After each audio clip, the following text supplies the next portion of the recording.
posted here in the council chambers. If you would join me in rising for a moment of silence in the Pledge of Allegiance, particularly tonight, let's keep in mind the victims of the tragedy in Las Vegas.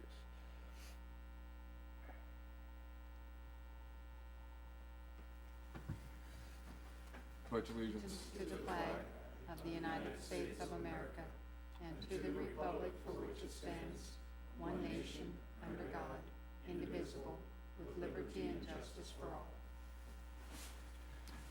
Roll call, please, Beth. Granqvist? Here. Lange? Here. Merrill? Clausen? Here. Murin? Here. Jackson? Faust? File? Okay, I would look for a motion to approve the consent agenda with this change. There's been a request to remove items number 14 and 15 from the consent agenda. I'd move consideration, or the approval of the consent agenda with the deletion of items 14 and 15, moving those to the regular agenda. No, it's just deleted. Oh, just delete it? Removal Oh, altogether, okay. yeah. So we won't be moving them to the regular agenda. I'll second. Okay, please vote.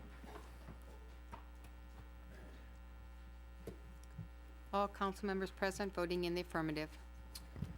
Entertain a motion to approve the full agenda. Second. Okay, please vote. All council members voting in the affirmative. Moves us to item number 25 on our agenda, special presentations. These are presentations of the 2017 Greenleaf Business Award to McDonald's Restaurant located at 1205 Riverside Boulevard, and also the 2017 Greenleaf Residential Award to Dennis Collins at 407 North 10th Street, as selected by the City of Norfolk Tree Advisory Board. And I see we have our Tree Advisory Board Chairman, so Dr. Serber, if you would join me in making these presentations. I don't know if you have anyone from McDonald's. We can talk about that.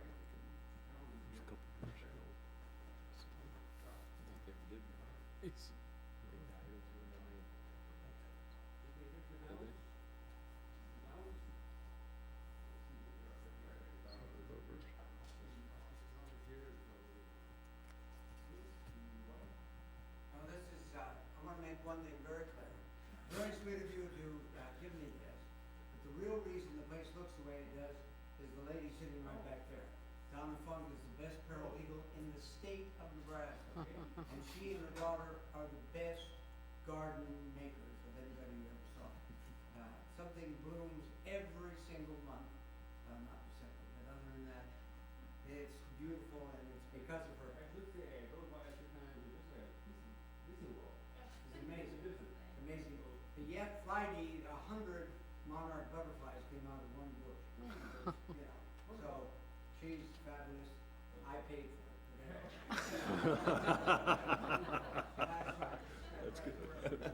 Thank you very much.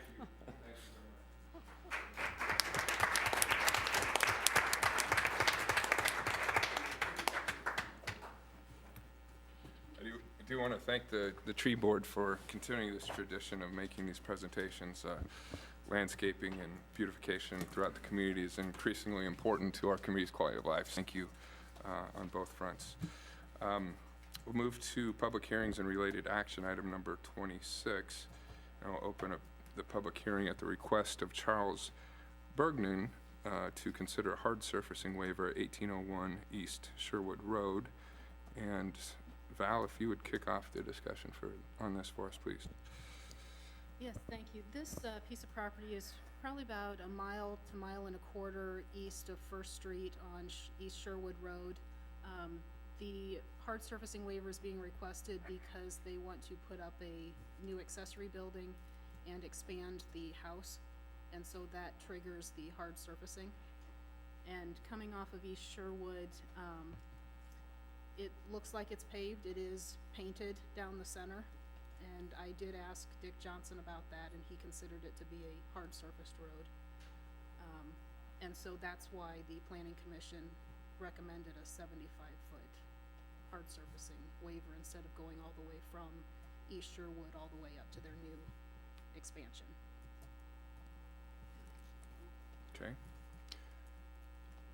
Val, was it a unanimous decision on that at the planning commission? I believe so. Okay. Yes. Okay. All right, this is a public hearing, so anyone wishing to come forward for comment on this can do so now.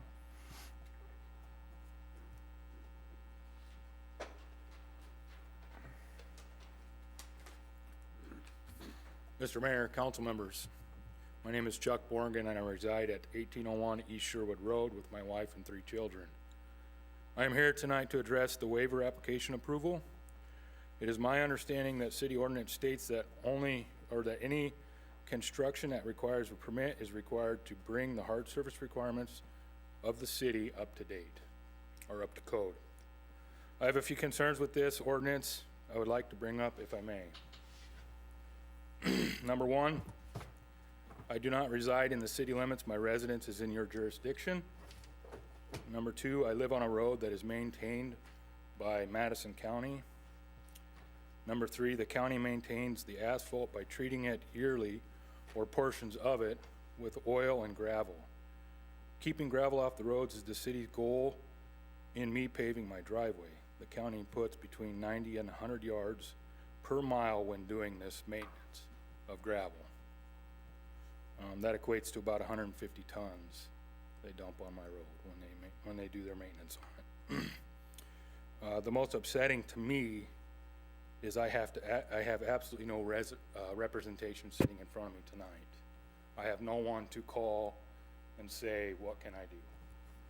None of you people represent any part of the jurisdiction of the city of Norfolk. And I believe that was the case when I sat in front of the Planning and Zoning Commission also. So I'm here tonight to accept the recommendation of the waiver. However, this is not pleasing to me. You see, it accomplishes nothing your committees are trying to do. There will still be gravel on my road, whether I pave my driveway or not. So since I have, and except that it places an undue cost to me and to countless others. Since I've received the news of this, my project has had to shrink to stay within my budget of what I'm trying to do. And it seems like I'm just trying to appease something that I have no power to change. Mr. Mayor, council members, thank you. Thank you, Chuck. Appreciate you coming forward with your thoughts and concerns on that. Any questions or comments for Chuck from the council on that? This is a public hearing. Anyone else wishing to come forward can do so at this time.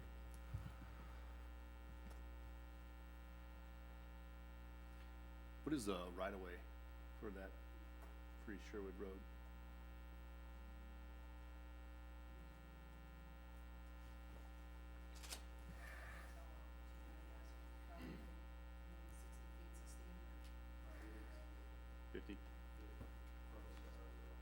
Yeah, okay. What's the county requirement for gravel roads going on paved roads? Cause they do pave a portion of the inlet, but not much of it, just to knock off anything. Do you know what that is? I've had some talk, do you know what it is? Go ahead. Yep. I believe when I talked to Christian Wall, there is no requirement Okay. as far as the county goes. Okay. But he said there was nothing he could do to help me since I fall under city jurisdiction, so. I believe, don't quote me for certain on that, but I believe that is what he told me. Okay. They don't require any kind of, I wasn't talking about residents, I was talking about like a gravel road comes up to a paved road. right, I Yeah. understand what you're saying is what kind of apron would they pour Yeah, off of yeah, that road? yeah. And I don't think he You know. said there was any requirement, so. Cause I've had some talks with Dick Johnson about, you know, the exact situation you're in right now. About what is the best solution for those situations that you kind of fall under when you're outside city limits, but you're still in city jurisdiction. Correct. And, you know, some ideas have been tossed around, but, I still feel like we're kind of I feel like we really need to get this narrowed down to how this is going to, so we have a real standard, you know, cause right now, this comes up to us all the time, and I spoke with Steve Norris the other day about it, and how it's a struggle sometimes with how, when people come in and they do their permitting, and, puts you guys in a situation and, people that are trying to do project in this situation, because we don't really have a real direct answer, definitive answer that would, provide a solution to the issue. It's either, it's kind of like we have an A, B, and C, and then, so everybody kind of, there's no real, I find that a little bit, I can understand your frustration. I appreciate your frustration on the matter, because it's frustrating to me also. Sure. And it's also my understanding that this has been ordinance for a while. Yes, it has. For several years, and I now, believe the first- but just the last couple of years, it's been enforced, so. I don't remember what, it would have, had been about eight years ago, we decided on the width of the actual lane, if you're 75 foot, how wide do you need it? I remember that discussion, but that's about the last time I remember discussing it. But, I think your issue brings up the perfect time for us to, maybe come back together after a subcommittee meeting on this particular deal and get our ordinance to a point where Valerie and Steve and the rest of the staff and yourself have something you can hang your hat on. So I don't know what that means with what's before us tonight, but Yeah. I'm just, that's where, Looking for some kind of framework of Yes. consistency on these. I think the last few examples, and last couple examples that have been before us, in the last 12 to 18 months maybe, we've ended up in this place, kind of in the middle with the 75-foot waiver. Is that true, Val? Can you speak to a couple of the last similar situations before us? Yes, the last few have been given this 75-foot waiver instead of going all the way from the street to the new parking, which was, what we were talking about 9 months ago, something like that, when yeah. we first started this. correct, yeah. And it has been brought up that we wanna try to get the subcommittee back together again and work on this code Yeah. to finish it finally. Like what you're saying, I think we need to get together and get this finish our code, and then reapproach this situation, is my opinion. I think right now we're jumping the gun by making you, for the 75 foot, when I feel like there may be some change to that in the near future. So, Well, I would sure appreciate that patience. Would that hold me up on pulling a building permit? yeah, I understand. Would, I don't know. that's my question, would that, That's for, I wanna pull my permit cause I wanna start building. So if we wait, can we come back and and I pull my permit, can we come back and discuss this with the understanding that there might still be the possibility that I have the waiver of 75 feet? I guess that'd be a question for all of you. Well, I think that goes into the discussion of the next thing before us. Right now, we'll continue to hear any public comment during the hearing, but our next item on the agenda will take up whether we accept this resolution for the 75-foot waiver or not. And part of this discussion on whether we make the decision tonight or table for further discussion. I mean, that's a possibility, but I think overall, we're looking at a situation where there's been increased emphasis on enforcement of this for community growth issues. I understand your concern with the 2-mile jurisdiction and the representation issues there. I totally get that. This kind of falls in line with some of the challenges we see with sidewalks too. Sidewalk waivers being granted, and the community grows out, and neighborhoods don't end up with sidewalks. So it's a constant planning challenge to try to get this right. I think Shane's point is maybe it warrants some discussion on finding consistency within the policies, but that's a discussion we'll have as part of the next item here on the agenda. Okay. Thank you. So public hearing, anyone else wishing to make comment? If not, planning commission report. On September 19, 2017, the Norfolk Planning Commission received the application for a modification of hard surfacing requirement submitted by Charles Mornigan. The application submitted following City Code Section 27351 is requested for the property at 1801 East Sherwood. The property connects to a hard-surfaced street on East Sherwood Road. The Planning Commission recommends a modification of the hard surfacing requirements. Current code requires paving of the complete ingress and egress drive. The recommended modification would reduce the requirement to a minimum of 75 feet long by 10 feet wide to the edge of the existing hard surfacing of Sherwood Road, unless the code section requiring hard surfacing is amended to require a length other than 75 feet.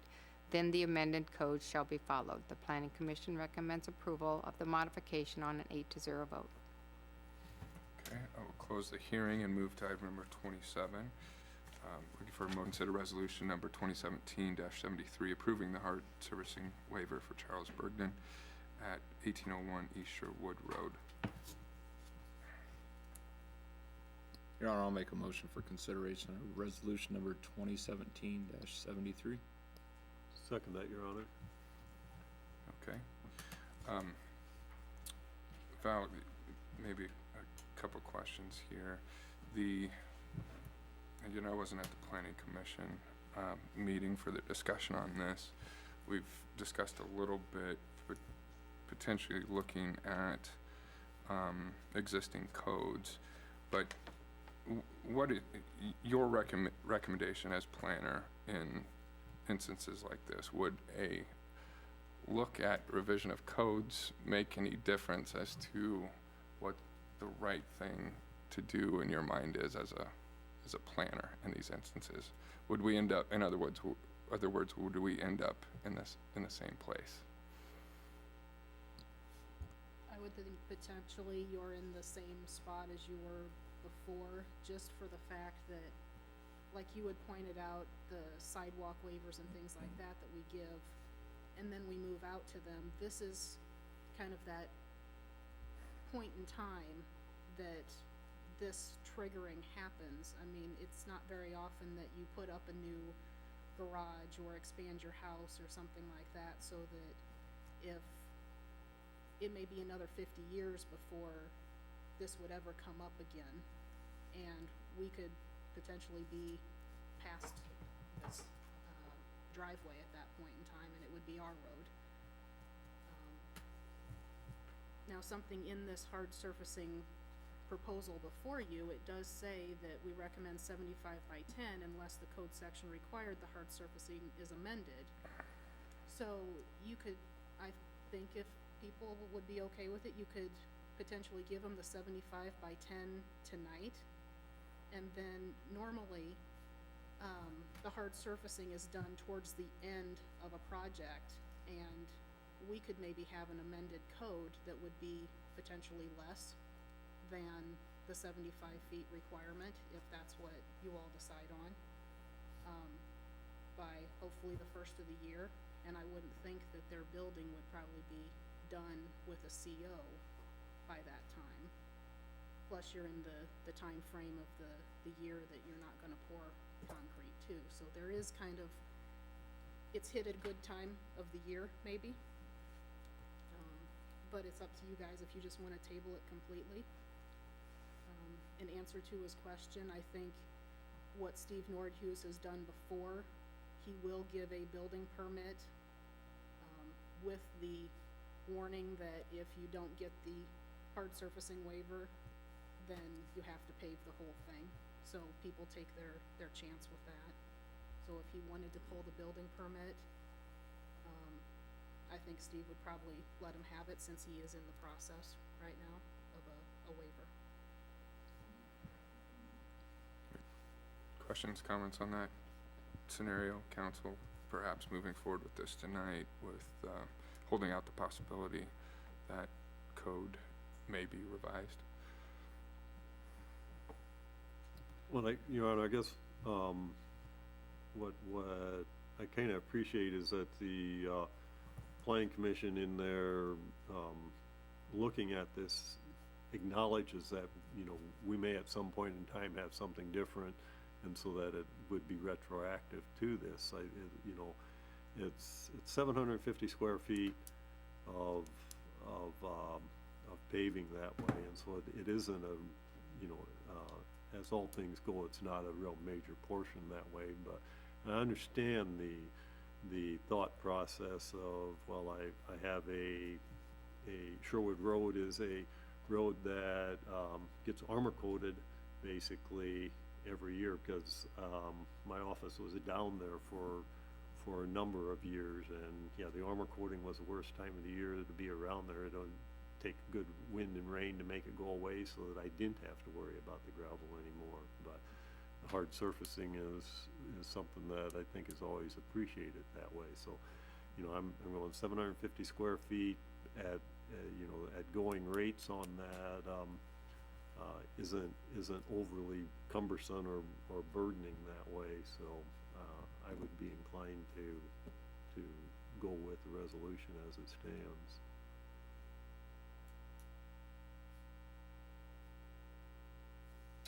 Any other questions or comments, council?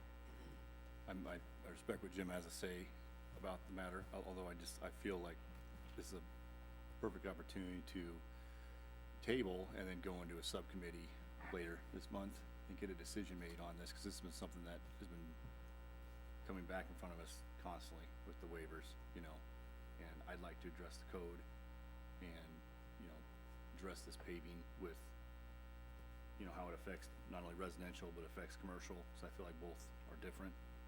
And, you know, so I can feel like I've given a solid, with a solid answer and not something that's hung up in the air, you know, on somebody that potentially could be between a $3,800 to $6,000 project. I mean, that's what Jim's kind of getting at with numbers, but that's, you know, depending on what kind of drainage they got through there and how much dirt work they gotta do, it can change, so that's just, that'd be my 2 cents on the matter. I would be a little bit the other way, listening to both of you, but allowing the waiver of 75 foot rather than paving the whole thing, which is what it says by code right now, is pave the whole thing all the way. I mean, and obviously there's no way it wants to do that. Nobody would. If we pass it now and it's retroactive, it could end up 50 foot, it could end up 150 foot. We don't know that. But at least if we do it now and he has 75, he's in there at 75.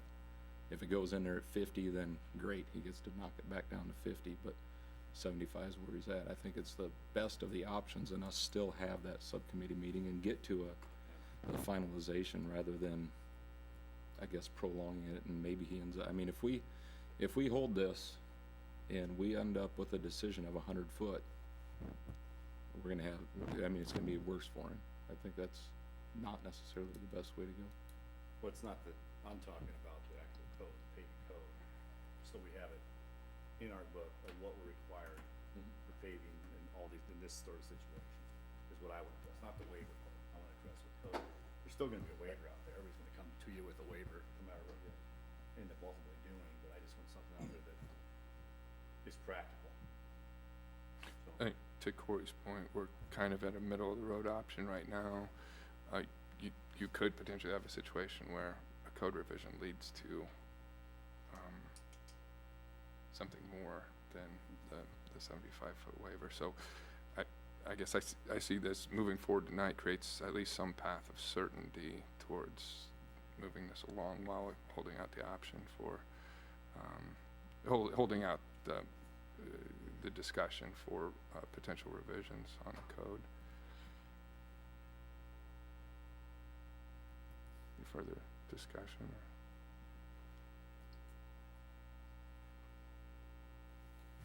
If not, I would ask for your vote. Okay, let me get this straight, I just wanna make sure, a yes vote means he Appro- pays? The 75 foot waiver. So the motion before us is approval of the resolution requiring the hard surfacing, or authorizing the hard surfacing waiver of 75 foot. the no vote would then revert you back to city code, we have to pay for the thing. Mm-hmm. So,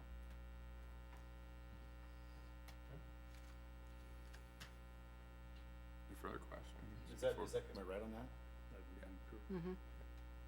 So we're on understanding that we're talking about a 75 foot paving waiver, and then we are gonna sit down hopefully within next month or so, or and get this, and then they would have the opportunity to have to, if it backs off a ways, then, to Yeah, if you say 50 feet with the new code instead of 75 feet, as long as that new code is in place prior to them needing, finishing their project and getting their CO and final inspection, then they would be able to do the 50 feet instead, since that's what the resolution before you says, yeah.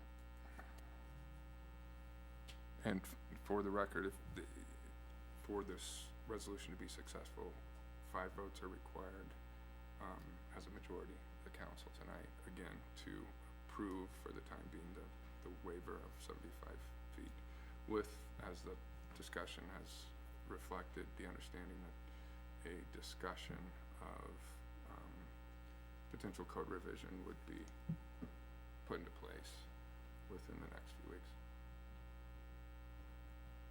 Is that all clear? Okay. Any further questions, discussion? If not, please vote. All council members present voting in the affirmative. Motion carries. Okay, moving to item number 28 on the regular agenda. Look for a motion to consider approval of ordinance number 5493, annexing attractive land generally located immediately north of part of Walters East Knolls 11th edition. As a note, ordinance number 5493 passed on first reading at the September 5th council meeting and on second reading at the September 18th council meeting. And so we're on third reading, and there is no discussion on third reading, so I would ask for your vote. Do you need to make a motion? Oh, I'm first? sorry. We could Okay. use that first, yeah. I would move, Your Honor, that we consider ordinance number 5493 on third reading. Second. All right. Now, please vote. All council members present voting in the affirmative. Ordinance 5493 carries on third reading. Okay, that concludes this meeting of the city council. Good evening.